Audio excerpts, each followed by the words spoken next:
ওই নবীর ইমাম উস্তুদে হান্নানা একটা খেজুর গাছের নাম যাকে ধরে খুতবা দিতেন রাসূল আকরাম বলো না দাদা একটা খেজুর গাছের নাম যাকে ধরে খুতবা দিতেন রাসূল আকরাম গাছটা নবীর বিরহে কাঁদিতে রহে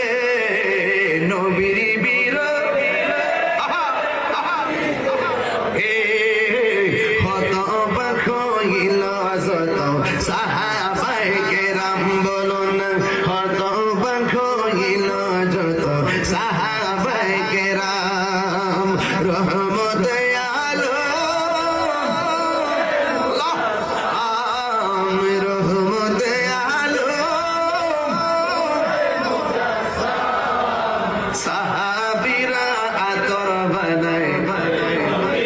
ঘাম বলো না সাহাবীরা আতর বানায় একটা জবান বন্ধ রাখবেন না মোহব্বতে মায়ার সুরে বলুন সুবহানাল্লাহ